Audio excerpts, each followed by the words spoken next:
I feel like I'm one of the few people who was like, I'm in the pit, I'm on the stage, I'm doing the album cover, I'm documenting Dave Grohl writing a set list and walking to the stage with them. It's like, I've been in all those situations. Not anybody can walk into the room and talk to a famous person and keep their cool. I think it takes a certain person. I'm Justin Jay, and this is The Plug.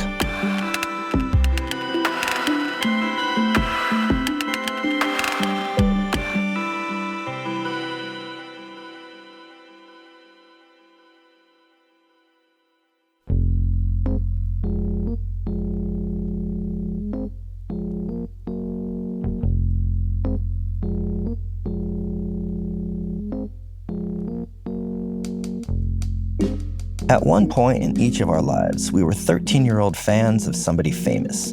We were mesmerized by their talent, wondered what their personal life was like, and imagined what it would be like to actually meet them someday.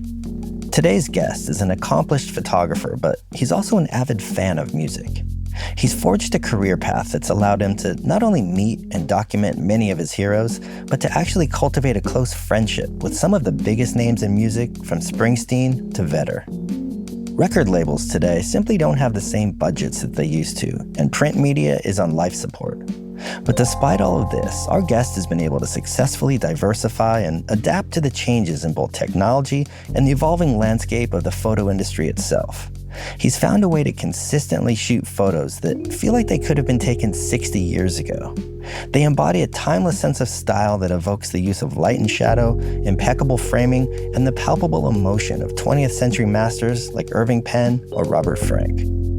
So how does one of the most accomplished music photographers in the business decide to leave New York City and set up shop in a small beach town in New Jersey? We'll find out as we sit down for a conversation with the man who's on a first-name basis with countless artists, from the Boss to the Foos. Today, photographer, gallery owner, and above all else, a rock and roll fan, Mr. Danny Clinch.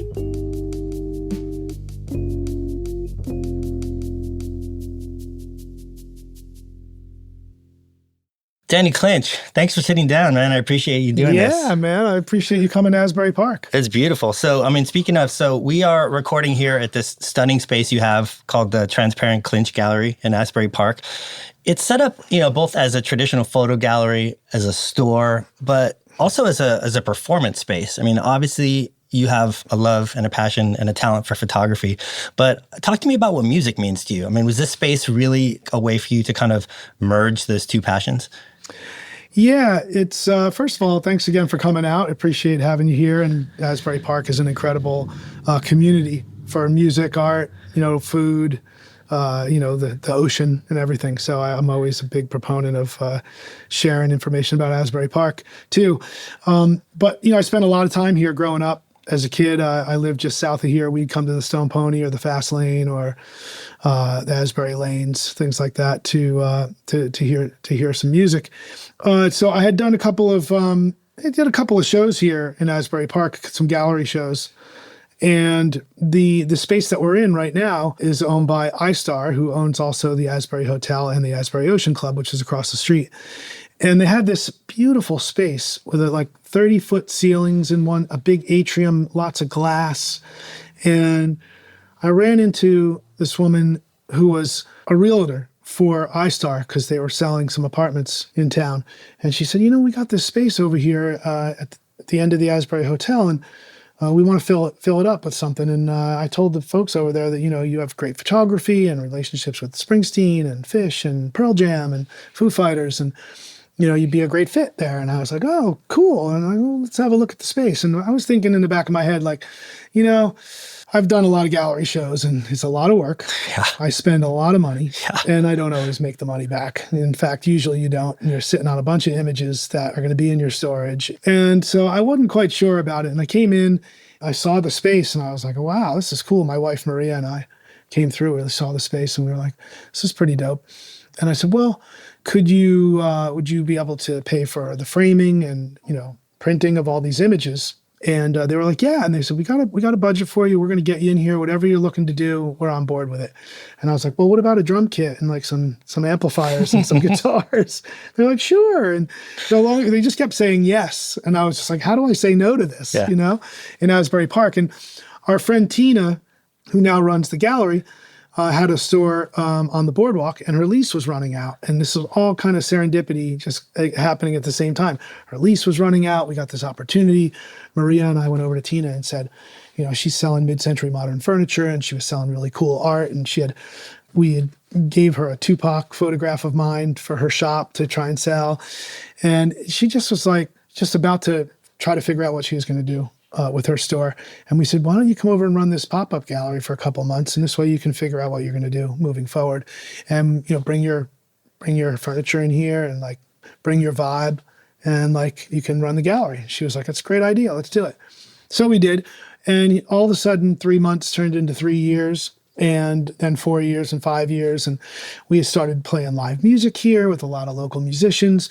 Bands coming through, the Stone Pony would come through here and do a set, like Gary Clark Jr. and Nathaniel Rateliff, G Love, all these cats coming in and hanging out and like picking up a guitar and playing music, late night shows in here, just all sorts of goodness going on. We were doing really good sort of like charity events in here for KYDS Kids, which is a local charity in town, the Mercy Center, the Asbury Park Music Foundation, African American Foundation, all these things. Like, come on, our place is your place. Come in here, do fundraisers. Let's help you raise some money. And we have, and it's been really exciting. So it's it's gallery space, community space, store, performance space, like all the above. Yeah. Yeah, and it's cool. People, would bring their dogs in or whatever, No, it's fantastic. It's cool that you mentioned vibe, because it does have a vibe. And a lot of times you go into galleries and it's almost like it's meant to be the opposite of a vibe. It's supposed to be austere and white, right. And you kind of have this sense of like everything's precious. And I love how everything's laid out here. I mean, it feels like you'd want to hang out here. Yeah, thank you. Yeah, we always say like, it's like a little community hub. You come in, it's not a white glove gallery. Don't touch things, Come on in, look around, jump on the drum kit, have your kid bang on the drums. I mean, when we say that to people, it actually is one of the things. They come in with their kids, and the kids are like, kind of looking around. They don't know what to. We go, well, make yourself at home. Come on in, like go play the drums. And the kid looks at their parents. Like, I can go play the drums. They're like, yeah, go ahead. So they get on there and start banging around. It's pretty fun. So, I mean, you've been taking pictures for quite some time, and I'm curious about the 90s. It seemed like a really interesting time for photography. I got the impression that music photography up until that point was largely taken by people that were either friends with the band or just big fans of music, or at the very least shot almost exclusively music. And then it seemed like there was this kind of sea change in the mid-90s when the labels started to kind of look to photographers that had a little bit more of a sophisticated fashion sensibility. And you started to see these photographers like maybe a crossover photographer like David LaChapelle, who would have these huge production, high concept, highly stylized shoots within the genre of music. And then you also would have like somebody like a Metallica who would hire Richard Avedon to shoot their album package. It was like this weird kind of cross-pollination. And it seems like those distinctions have largely blurred, since then. But I'm curious, coming up as a photographer, who did you look to for inspiration? I mean, was it more traditional music photographers like a Bob Gruen or a Jim Marshall, or did you find inspiration from portrait photographers or fashion? Yeah, that's a great question. My original inspirations were through like Rolling Stone and Interview magazine. So I was into Matthew Ralston and Herb Ritts and Annie Leibovitz, and I was a big fan of, I'm still a big fan of Annie's, and I was a big fan of her early work, which was very much the photograph as a document. And I also at the time was loving Irving Penn and Avedon, and also people like Robert Frank and Danny Lyon. And these are all, documentary photographers. And subsequently, Danny Lyon and Robert Frank began making films as well. And they were just very much inspirational to me to go ahead and try and make some films, some documentaries, because their films always seemed like that there weren't any rules, and or maybe their rules were just like no talking heads. It's just a verite type thing, which I loved. And so I was looking at photographers like that along the way, and they were a big inspiration for me. And as a young photographer, I really felt like I wanted to be, Irving Penn. You're photographing fashion and you're doing portraits of people and World in the Small Room type thing, and presidents and artists and poets and frozen food, whatever the photographic problem that they were given, they solved it in a very unique way. And I truly wanted to be that. And I felt like I have had those opportunities along the way, and I've done a lot of that stuff and had a lot of assignments like that in various, fashion and portraiture and, photographing Obama and that. So it's been a really great run for me, but I always tended to lean back into the music. And I look at things that are important to me. And as you work and you get really busy, which I did, is like, what work am I going to take? And do I want to spend the time doing a fashion shoot, or do I want to be in the recording studio with Bruce Springsteen? To me, there really was no question where I wanted to be. And as my opportunities increased, those were the decisions I was making. So I was like, I'm going to hang out with Pearl Jam, in Seattle, while they're recording or doing publicity for them, or, making a concert film with Pearl Jam or Foo Fighters or Dave Matthews Band, It seems funny that you mentioned, turning down some fashion jobs for types of jobs that you might find more, inspiration from, whether it's being with a band that you really like or whatever, because looking around, you've obviously had the opportunity to shoot just an endless list of compelling people from Tupac to Tom Petty. And, obviously that archive is incredibly valuable for, prints and syndication. Mm-hmm. That's not really the case with a lot of fashion photographers. You could be an extremely successful fashion photographer, but the revenue from a 2005 editorial shoot that you did isn't really the same. That said, how important is your archive to where you've been able to take yourself? Like, would you be in a much different place if you had to survive strictly on creative fee and commission work as opposed to some of the other revenue streams like the store or prints or syndication or licensing? Yeah, it's a great question. No one's really asked me that before.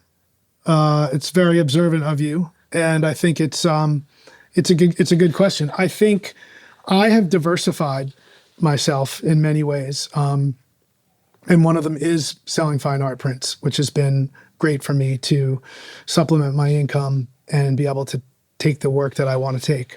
I've also become a partner in a music festival called See Here Now, which is here in Asbury Park. And we do 35,000 people right here on the beach, 100 yards from here.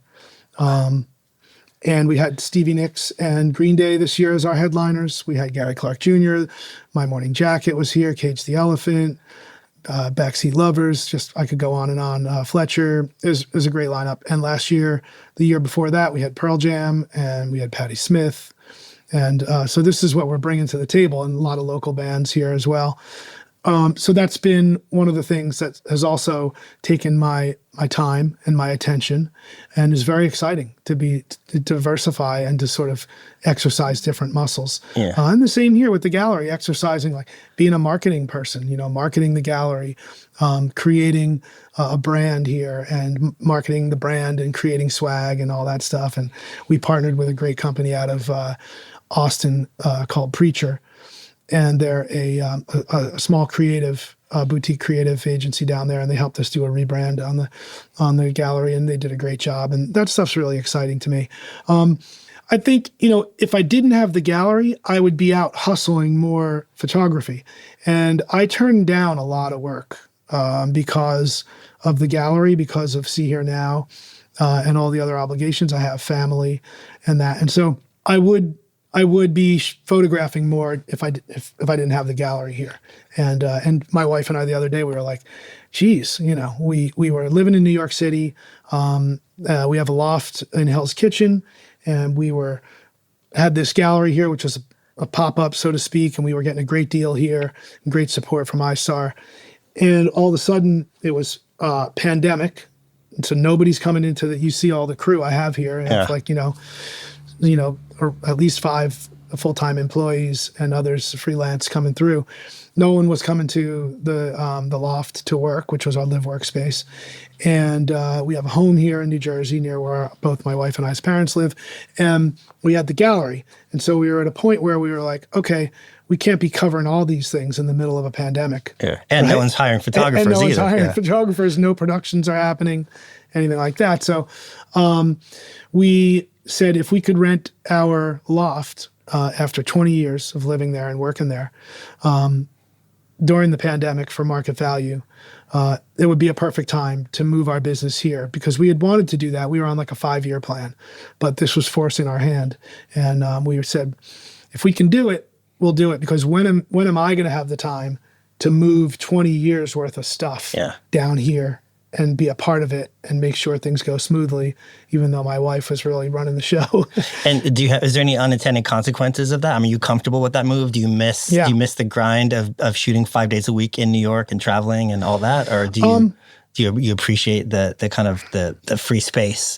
There's pros and cons, it's like I do appreciate those things. I love being down here, a block from the ocean.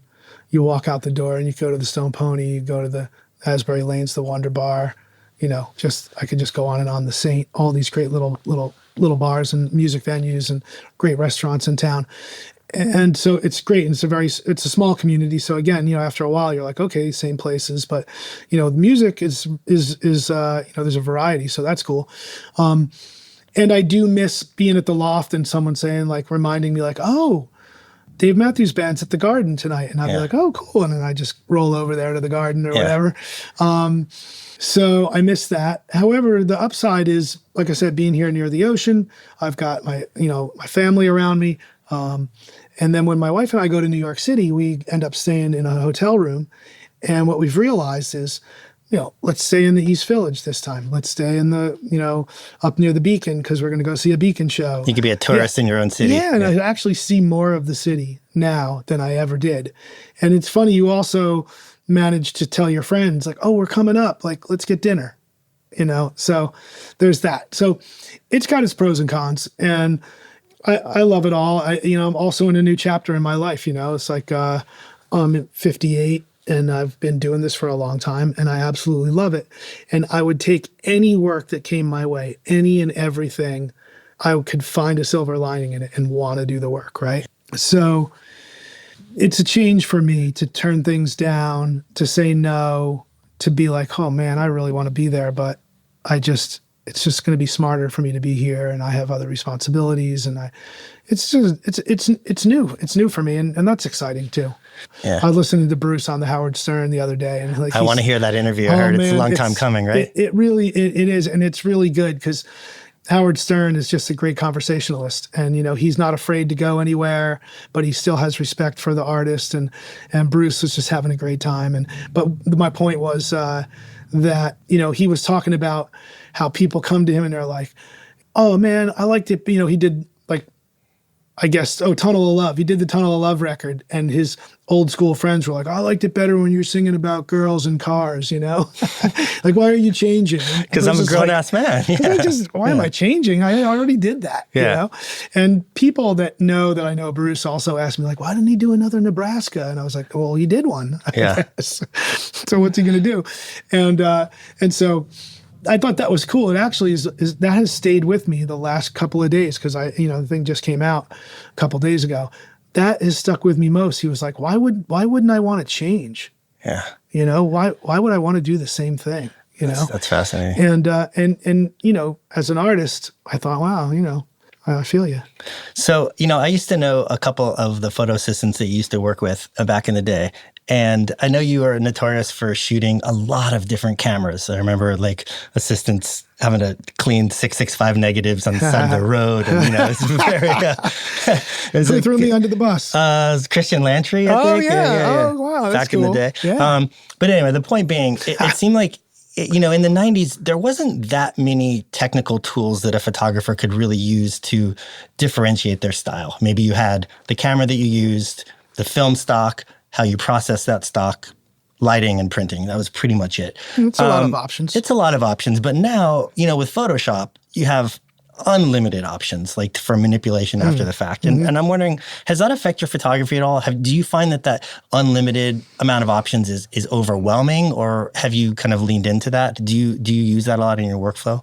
Well, first I'll address the lot of different cameras situation, which is, that was kind of like, that's funny. I've never thought of it this way, but in a way that was my Photoshop in a way, you know, where I was like, I had all these different cameras. I had my Nikons, my old Nikons, FE, FE2, whatever. And then I had my Hasselblad. I had my old Polaroid cameras with, 665 film. Once I bought a Konica Instapress, I never went back to the Polaroid cameras, but that is a Polaroid. It takes Polaroid film. And it was a great camera. My Widelux, I started using a little half frame and doing little stories. It's all storytelling, right? So you're trying to figure out a way to tell a story.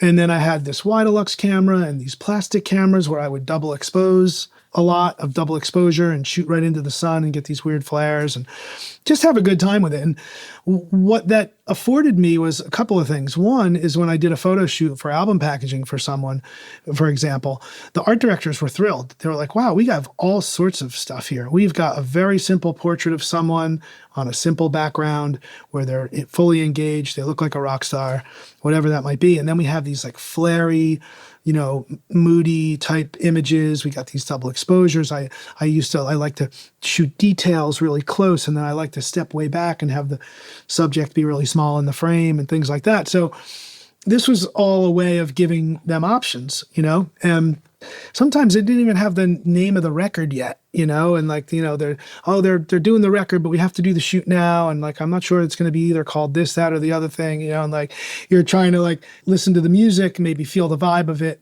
see what type of person it is and where and how they want to be photographed and bring those things to the table. So it left a lot of options. And the early art directors that I worked with, I just recall starting to work with Def Jam and the Drawing Board, which was Steve Carr and Say Adams, who were the art directors there.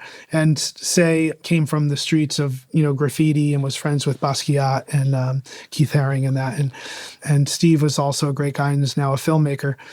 And they would, in the beginning, they would come to the shoots with me and we would have our conversations. We'd talk about, what they were looking for and how we could collaborate and, different ideas, tossing ideas around. And after a while, they're just like, yeah, just send Danny out. well, we're sure he's going to come back with something we will love and we can use. I mean, there was really something about each of those different cameras that you mentioned, they kind of had their own personality that affected the workflow of the work that you would get. Yeah. I mean, and I know you and I both grew up on film, and I want to get into kind of film versus digital in a second, but there's definitely an element of growing up on film. You had this mindset of every time I push this button, it's going to cost $1 roughly, and then what are you trying to say? And it really kind of informs the way you approach a situation as opposed to just being able to shoot everything and edit later. I mean, is that, you agree with that? Yeah. I mean, it's rough. I mean, I think I would never hold back on shooting as much film as I could, but this digital thing is crazy. I mean, literally, I've done jobs where the editing took me longer than actually shooting the job. You still have to parse all that information, even though you can capture it, Unbelievable. I did something recently and I couldn't believe it. It took me 3 days to get through a 2-day shoot. I'm serious. I was like, I need to take a break. I don't know what it is. You just get in this zone and you're just like, I want to make sure nobody blinks and I got all the, and I cover whatever it is, but it is something to consider. And it is something that is stressful. And, I think when you become my age and you've gotten all these opportunities, you sort of, hopefully you know how to get to the good stuff quicker, and therefore you can eliminate some of the chaff early on. Well, I mean, there's definitely arguments to be made for both the film versus digital. I mean, I think a medium format negative is just such a beautiful store of information, But on the flip side, I feel like to a degree, there's a little bit of a over sentimentality to film, to the degree that, I used to shoot a lot of high-speed print color film, on location in low-light situations, and it looked like shit. It was grainy and clumpy, in not a good way, Yeah. And, any $500 plus camera now, you could crank it to 6400 ISO and your file looks fantastic, Yep. you know? And so, you know, that said, you see a lot of these kids today and they're shooting 35 millimeter film, but it's a Yashica from the 80s with a $100 lens. I'm like, what advantage are you really trying to get out of that? You know, and that's not even addressing the cost or the environmental impact for all that chemistry. You know, I mean, what are your thoughts on that?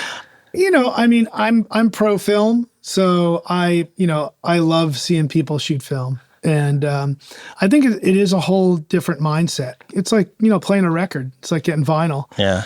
And I appreciate it. It is funny to see, you know, people shooting, like you said, like higher speed film, and it's all super grainy, and like, you know, people, I mean, hell, there's apps that makes you look like you have semi-exposed film, you know, on the edges with the red and all that sort of stuff. And it's fun. Yeah. I appreciate it, but, you know, I think to each his own. You know, everybody's got their way of how they see the world, and you have a point of view, and you have the right to put it out there. What about the delayed gratification of getting film 3 days later instead of immediately? I mean, does that affect you personally as the way you shoot?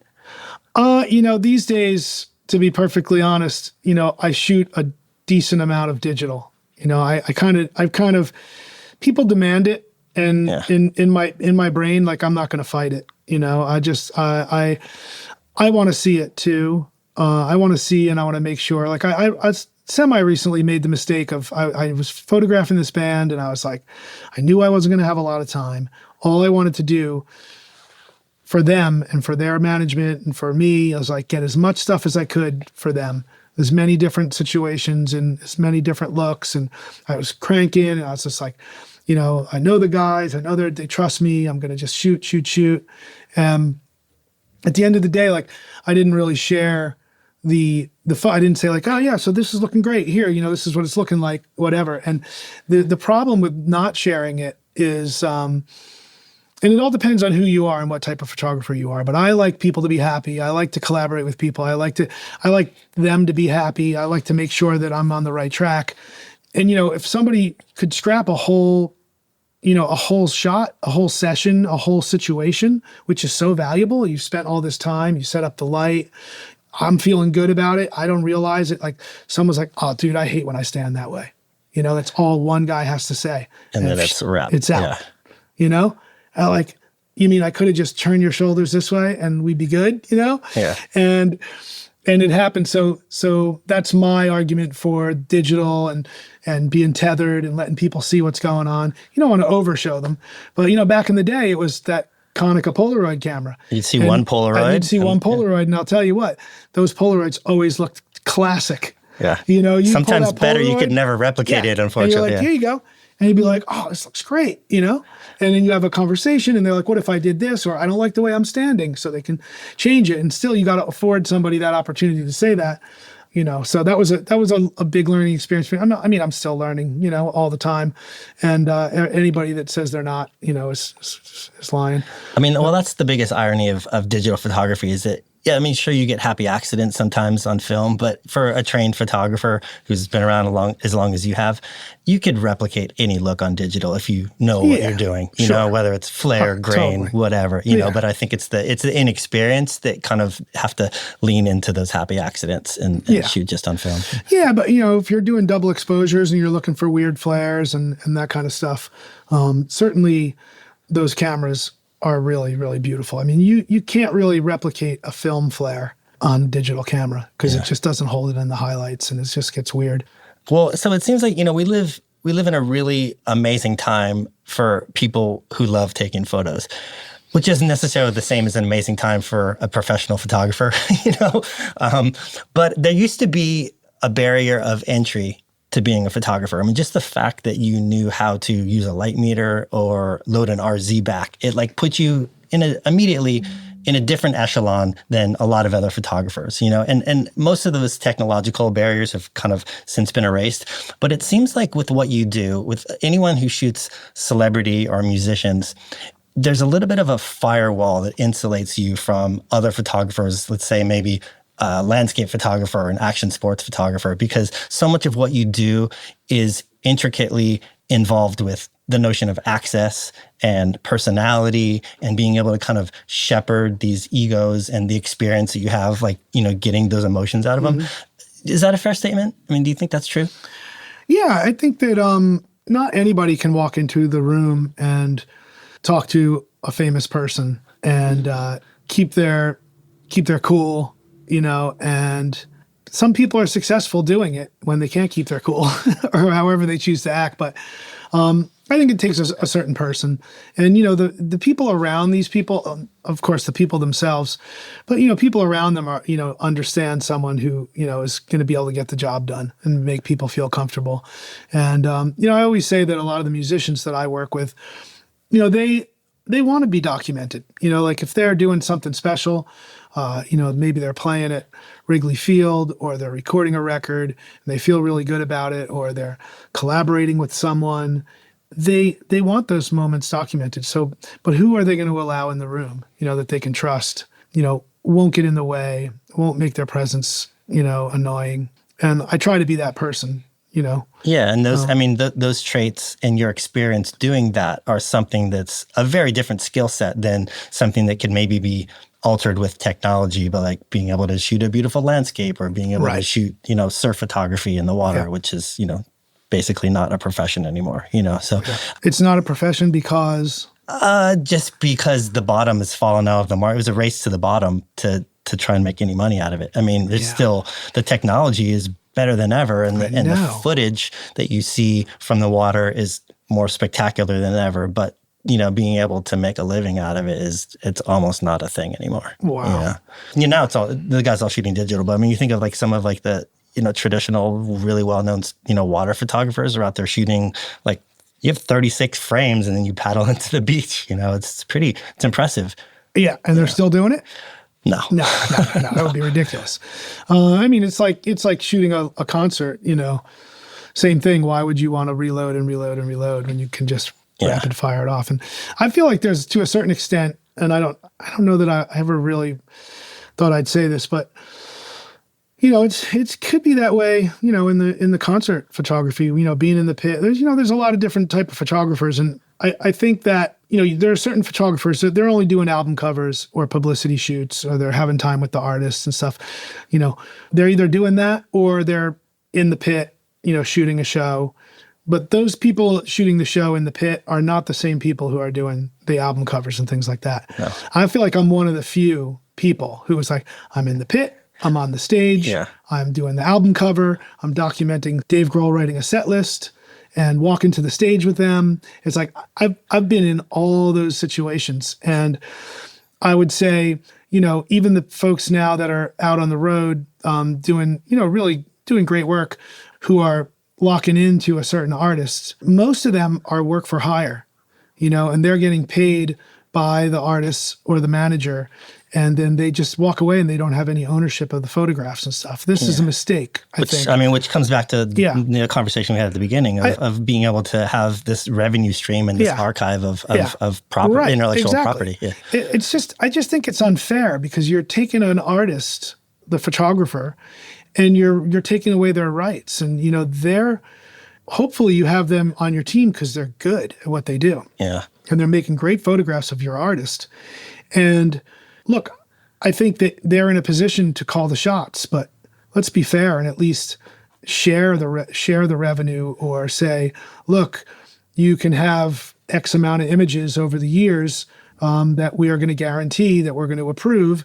And, over the time, they approve these images so that you can put them in your book that you're going to make. You can put them in a gallery show, make some print sales, things like that. And I feel like that would be fair. It's not happening, really, for the most part. It's only very few and far between are out there getting those opportunities. Well, it's funny. It seems like, not even just for artists and musicians, but it seems like the entire world's relationship with the camera has changed dramatically over the course of the last 10 years. Everyone has one in their pocket. Everyone has one on their phone. Everyone is very learned and comfortable performing in front of the camera, posting themselves on social media. I mean, it's just a very different atmosphere. I mean, have you noticed a change in your subjects? Has it become easier sometimes? Like walking in cold with somebody, they're just a little bit more trained and sophisticated on how to act in front of you? Or have you noticed a difference? I think it depends on the person, really. But, you know, I feel you. I think that people are used to being photographed more than ever. You know, I just feel grateful that I was ahead of that whole curve for the most part. And, you know, I think about, you know, Jim Marshall and Henry Diltz, you know, Bob Gruen, those guys who, you know, in a sense, they were, you know, Henry Diltz was a musician. He was hanging out with his friends. I mean, that was really the epitome of hanging with your friends and photographing. Only his friends were Jackson Browne and David Crosby and Mama Cass and, you know, people like that. And Neil Young. I mean, you know, you see those photos and you're like, you could, if it wasn't Neil Young, you know, standing on his farm with his dog, it could have been like Henry's cousin or whatever, you know, just his friend. And that stuff is really interesting to me. And I had a part of that, you know. Bob Gruen was, you know, friends with people, you know, he's friends with John Lennon, and, you know, John knew that, you know, he like loved his photographs, but he also knew he could trust him and that sort of thing. So it has changed quite a bit, you know, now that everyone's got a camera. And it's interesting for me to see when, you know, no photographers are let back somewhere. Like I might be in a situation where I know like, oh, they're not letting anybody back there to take any photos. And then like the tour manager gets a photo of like this amazing group of people and it's just an iPhone photo. Yeah. And it's like, and people tend to be okay with that. You know, and I'm just like, wow. Okay. Well, talk to me about, okay, so I know we're here in Asbury Park. We can't not talk about Bruce Springsteen for a second. You have shot so many amazing, iconic photos of him, but you're also, that's your bud. You guys are personal friends, you're pals. Does that make it easier to get evocative photos of him? I mean, how important is it from your perspective to have a relationship with someone in order to get a good intimate photo? Well, I think as a photographer, you know, like I said earlier, I've grown in a way that like I know how to get to a good photograph a lot faster than I used to. I used to really have to search hard, and now I can really feel it and see it. And having a relationship with someone, I think I'm a lot more comfortable. So I would say yes, because I'm a lot more comfortable asking Bruce to like, you know, well, why don't you come over here or lean in this way or like put your foot up that way, or, you know, I'm just shooting from the back. Just trust me, it's going to be cool. Or I'm shooting through this window, or, you know, whatever it might be. And it's funny. I feel like the last couple of shoots that I did with Bruce, like he literally after what I was like, man, this could be our best shoot. This could be our best one yet. These photos are really cool. And sure enough, like when we did this last shoot, and there's a couple of like really incredible images. The cover is super cool. You know, Only the Strong Survive. But there's a lot of others that they haven't used yet that I know they'll use that are just really, really cool. And again, he was just like, this could be the best shoot we did.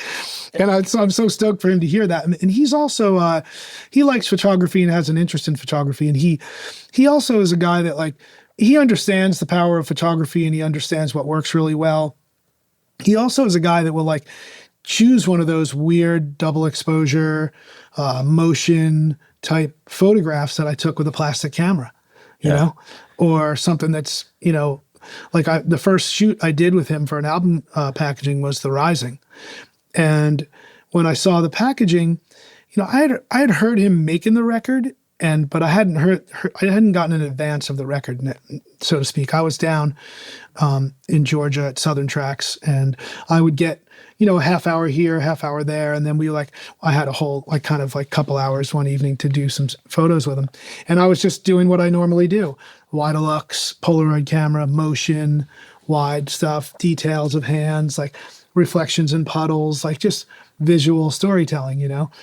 And he chose this image that is, like, I remember exactly what I was doing. It was some cool architecture behind him, like a brick wall and like some interesting pole or something. And, column. And I was just like on a tripod, and I was just like, I'm just going to slow the shutter speed around and you should just kind of move around and we'll see if we get something interesting. And we did, and it was on Polaroid, and I saw it and I was like, oh, this one's pretty cool. And when the album came out, it was that photo. It was like a motiony photograph of Bruce. And then first of all, I was like, wow. Well, do you That's think bold. his choice of making an album cover with that photo is a product of the luxury of just having such a long career where people know what Bruce Springsteen looks like. You know, Sure. they don't have to sell. True. That's in the same way the new artists. And maybe Yeah. he's bored. He's I think bored that's with, part with of it. Guy Against the Wall. Yeah, I know? think that's part of it. He can do whatever he wants. And he even said that on that Howard Stern, where he's like, I have a big fan base that pretty much appreciate, what I love and put out there, and trust me. And so that could be the case. But then also I was going to say, and then you listen to the record, and the whole record is basically about 9/11, and there's like almost a ghostly quality. There is a ghostly quality to the image. And I'm sure that that's why he chose it.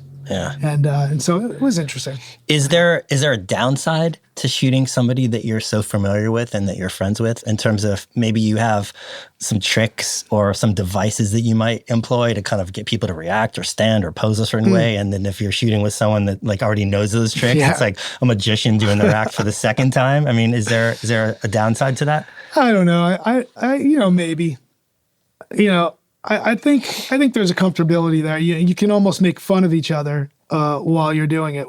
Which look, the biggest goal here for me as I'm photographing people who are musicians. They're not models.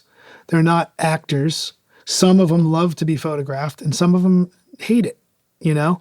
But they don't hate spending the afternoon with me. They might hate having their photo taken and not like the whole idea of it, but they don't hate hanging out with me for an afternoon because we crank some good tunes and I hopefully get some good photos of them. So I say it that way in the sense because there's a lot of bands that I work with that probably, it's not their favorite thing to do is sit for a photo shoot necessarily, but I get great stuff from them and they appreciate that. And also I come prepared and I don't waste people's time. It's like, I'm not standing around debating the lighting while someone's standing there ready to be photographed, and that speaks to what we were talking about before, that your personality and what you bring to the table and your, quickness and experience, that's not something that's going to be replicated with a development in technology, like somebody who shoots maybe action sports or shoots in the pit or shoots surf photography, you know? So, I mean, I think that's what I was getting at. It seems like because of what you do, there's a little bit of a firewall that kind of keeps the industry from eroding like it has for a lot of other people. Yeah. So sitting here and looking at all these pictures on the wall, the one thing that strikes me is so interesting is that, unlike somebody who specializes just shooting studio photography, so many of these photos are just these amazing moments that were captured and preserved. But just as importantly, they're moments that you got to experience. And, whether that's walking through Queensbridge projects with Nas back in the day, or being on stage with Pearl Jam, or backstage with the Foos. Is there a moment that comes to mind in your career where maybe you got a picture that you were happy with, but the experience itself was really something special and transformative to you personally?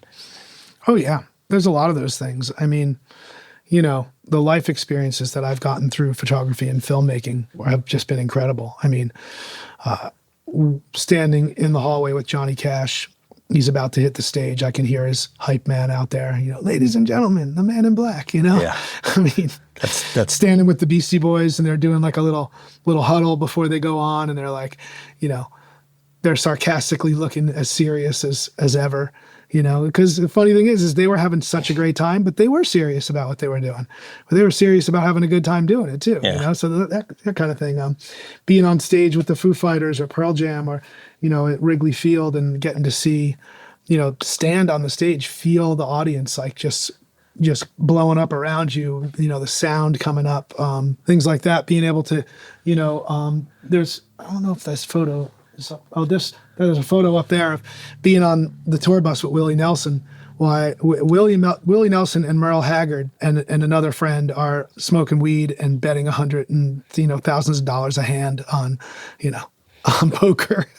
I mean, who gets to do that? Honestly, that's fantastic. I mean, and I always thank Annie, Willie's wife, because I was outside the bus and she goes, "The boys are in there playing poker," and I was like, "Oh," and she was like, "Come on." She was like, "This needs to be captured." And they didn't even see me. You know what I'm saying? Yeah. And of course, I wasn't going to go in there. It's a perfect example. I'm not going to go in there and try and say hello. I'm just going to be like, whoa, just a fly on the wall here, just grabbing these moments. Oh my God. Just incredible. I mean, speaking of, so you've shot a lot with the Foo Fighters over the years, and I know you were out at the memorial concert for Taylor at the Forum a couple weeks ago. Was there one moment during that show that really drove home, like, why that show was so special and why you made a point to go out there for it? Well, I went to London as well for those shows, and Dave asked me to come out. He knew it would be special. The band knew it would be special and wanted it documented. And, I mean, the whole thing was special. It's just like seeing all those different drummers sitting in with the band. But the moment that was really emotional for all of us was I needed to get a photograph of them in London, you know, as they had arrived there. This was only like 2 or 3 days into the trip. And I got a photograph of them standing out in the street, and, you know, Taylor wasn't in it, you know? And so it was really just a very poignant moment, and you can see it in their faces, and it'll never be the same. It'll never be the same. And it's just the sad reality of it. And everybody in London, there was a celebratory feel of like, let's celebrate his life. This is great. You know, this is why, you know, he would want us to be doing this. And there was talk and laughter and stories and that. And I think when it got back to Los Angeles, there was a lot of the same, but I think there was also, they realized, oh wow, this is the real send off. This is real. They're in their hometown. They're not on an away show. And this thing is gonna. This is going to end, and the reality is going to set in that, you know, he's definitely not coming back. And unfortunately, you know, we've been reminded over and over again, like, how fragile life is and how, you know, nothing's guaranteed. And you know, you need to love your friends and enjoy their company while they're here, and just not fret about the things. I'm guilty of it. I fret about things that I shouldn't be fretting about. And the reality is that I'm here. And as Willie would say, every day above ground is a good day. Well, you know, we've talked about some of the highlights of your careers and some of these amazing stories, shooting these pictures. Have you had any major missteps in your career? Is there any situation that you've walked into that you just weren't really prepared or didn't anticipate what you were getting yourself into and were kind of caught off guard? Yeah, there was this moment where I was with the Malloy brothers, who was doing a Metallica video called Saint Anger, and they were filming in prison, right? It was in San Quentin. Wow, how did I forget that? I have the photograph in my brain, but and we went in there, and we were all about to go into the prison. You know, the band was there. I was hired as a second unit cinematographer, and I was shooting a lot of film, like my old Bolex camera, and I was super excited about it. I had some of my other still cameras with me. So the warden comes out to greet the band and the crew, and he's like, "Oh, this is what's going to happen." He's like, "You know, no running. You know, you can't wear jeans, or you can't wear khakis." I forget what it was, because the population is wearing that, and you can't run. And I need you guys all to sign this document. And he's like, "Oh, okay, what's the document?" And he's like, "Well, basically the document says that if you are taken hostage, we are not going to guarantee that we will negotiate for your release." Because all these people are in prison for life, basically, they got for nothing murder to lose. and nothing to lose. And we were all like, "Oh, okay." And I kind of looked around, and like, I just recall James Hetfield, like, "Yeah, give me that pen," you know, like he signs his name. And we were all like, "Okay, I guess if he doesn't care, we all signed our name and went in." And it was pretty crazy. And at one point I left one of my lenses somewhere, and I came back for it, you know, and these guys were all playing checkers, you know, and this little thing. And they look at me like, "You forget something?" And I was like, "Yeah." And they're like, "Yeah, we know you did." You know, and they like reach under the table, and they're like, "Hey, we got your back. Don't worry." That's great. I was like, "Okay." Any major mistakes? Do you have like the trademark, forgot my film, messed up a shoot, something like that? You know what? I was photographing. I remember trying to think. The thing that just immediately jumps out to me is I was photographing, and this was back in the day when I was sneaking my camera into shows, and you really weren't getting a second chance. You sneak in, you make your way up to the front. You've stuffed your cameras down your pants. You've given film to your friends. Yeah. You get in. It's like you really, it sounds simple, but back in the day it was hard. And to get down into the front, and I was photographing In Excess. Same thing happened to me at a Madonna show. Same thing. Snuck in, whatever. Get in there. I'm shooting. I'm like, you're like, that's 40 frames. Yeah. Shouldn't I have run out of film, And then you realize the film didn't catch, or there's no film. What the fuck? I didn't load this thing. That happened to me. But, sometimes. It wasn't meant to be. Yeah. Cool. Well, we always like to end this podcast by giving the guests an opportunity to plug something that they feel isn't really getting enough attention, whether it's like a book or a movie or an artist, a cause, a band. Is there something you want to give some shine to that people should know about? I'm going to take the opportunity to say that there is an African-American foundation here in Asbury Park. And Springwood Avenue in Asbury Park used to be famous for having like great jazz artists come through, legendary jazz artists come through, and there was like a bunch of really great clubs there. And there's one called the Turf Club, and it's the last one standing. And they've been raising money and awareness to rebuild it, and they've had some success with it. But it's like anything; it's a rough road. But you can find them on Instagram. It's the Asbury Park African American Music Foundation.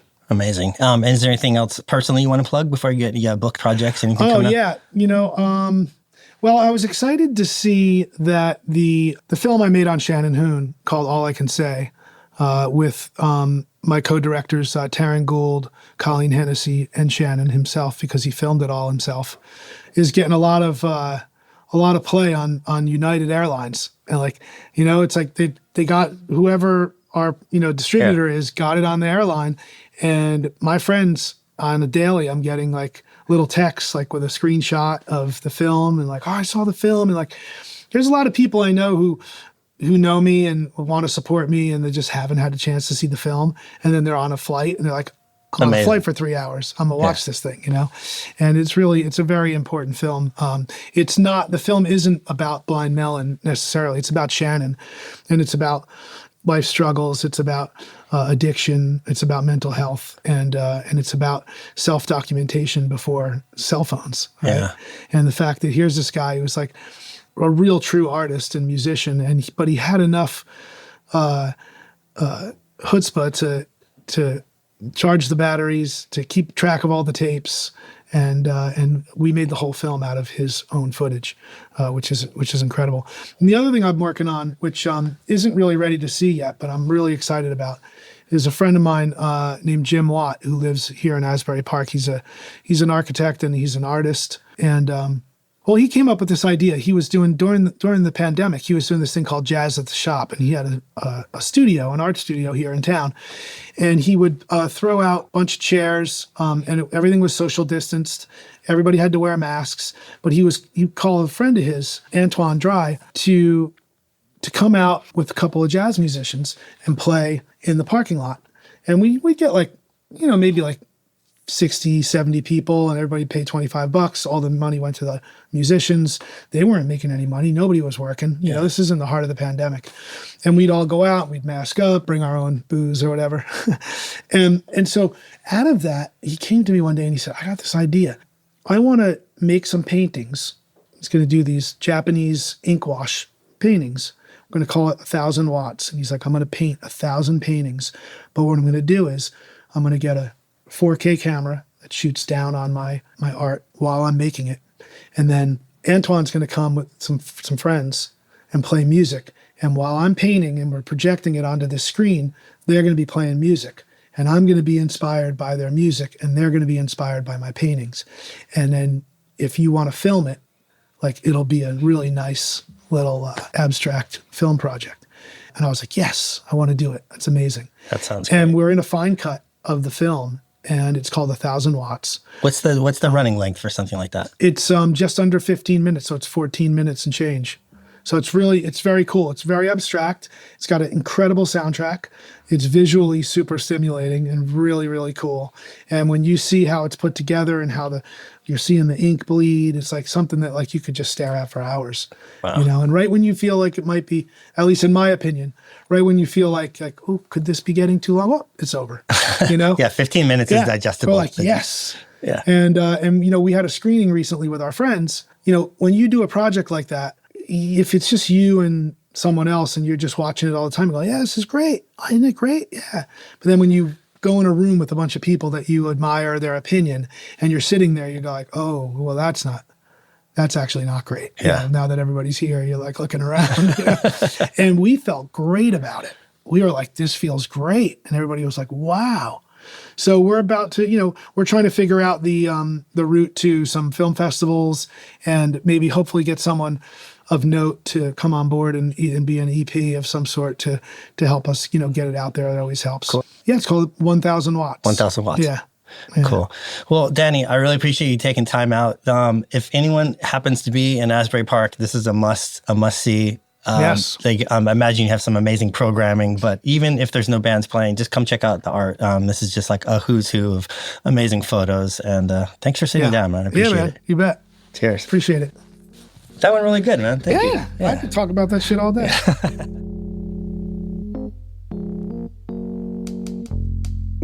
Thanks for listening, and a huge thanks to today's guest for dropping in. If you enjoyed this episode, do us a favor and take a minute to rate, review, follow, or subscribe. This episode of The Plug contains original theme music by Andrew Van Weingarten and Dan Drohan.